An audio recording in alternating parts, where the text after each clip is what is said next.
বরিশালে জমকালো আয়োজনে অনুষ্ঠিত হলো বিড়াল প্রদর্শনী ২০২৫। ১০ই অক্টোবর শুক্রবার বিকাল ৪টা থেকে সন্ধ্যা ৭টা পর্যন্ত বরিশাল নগরীর সপ্তবর্ণ কমিউনিটি সেন্টারে এই আয়োজন করা হয়। প্রদর্শনীতে দেশি ও বিদেশি জাতের বিড়াল দেখা যায়, এতে দর্শনার্থীদের নজর কাড়ে। মেলায় সর্বমোট ৫০ জন বিড়াল প্রেমী প্রতিযোগী অংশগ্রহণ করেন।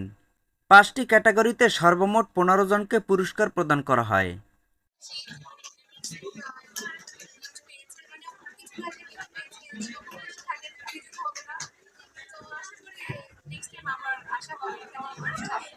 তার উইনার আর কোনটা মিঠাই মূলত প্রাপ্ত এটা খুবই ভালো লাগতেছে। আসলে আমি পার্টিসিপেশনে আছি, যেটাই ভালো লাগতেছে। আনএক্সপেক্টেড ছিল যে আমি উইনার হবো, বাট আমি গ্ল্যাড।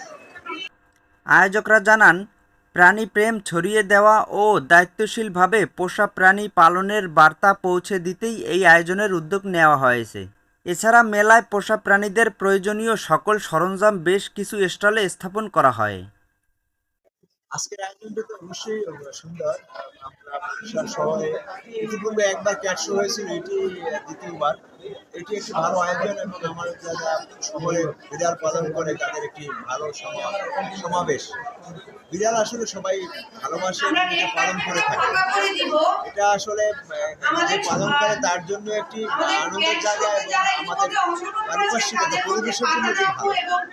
প্রাণীর প্রতি ভালোবাসা এটি একটি মমত্ববোধ এবং এটি মানুষ হিসাবে এটি আমাদের থাকা উচিত। আয়োজনের মূল উদ্দেশ্য হচ্ছে আমরা চাচ্ছি আমরা যারা এই বিড়াল প্রেমী আছি সবাই যেন একত্রিত হতে পারি, একটা সংগঠনের মতো তৈরি হতে পারি। আর আমরা চাচ্ছি সমাজের সবাই যেন হচ্ছে জানতে পারে, বুঝতে পারে বিড়াল প্রেমী যারা আছে তারা কিন্তু হচ্ছে খুবই অন্তর্ভুক্ত হয়, বা হচ্ছে কুকুর বিড়াল প্রেমী মানে পশু প্রেমী যারা আছে তারা কিন্তু অন্য সবার থেকে একটু আলাদা হয়, তাদের একটা সফট কর্নার থাকে। তো আমরা চাচ্ছি সবার মধ্যে সফট কর্নারটা থাকবে, সবাই ওরকমভাবে বুঝুক, শিখুক। একটা বিড়ালের সাথে সময় কাটানো অনেক ভালো, বা বাইরে আড্ডা না দিয়ে খারাপ পথে না গিয়ে আমরা কিন্তু বাসায় বসে বিড়াল পালতে পারি।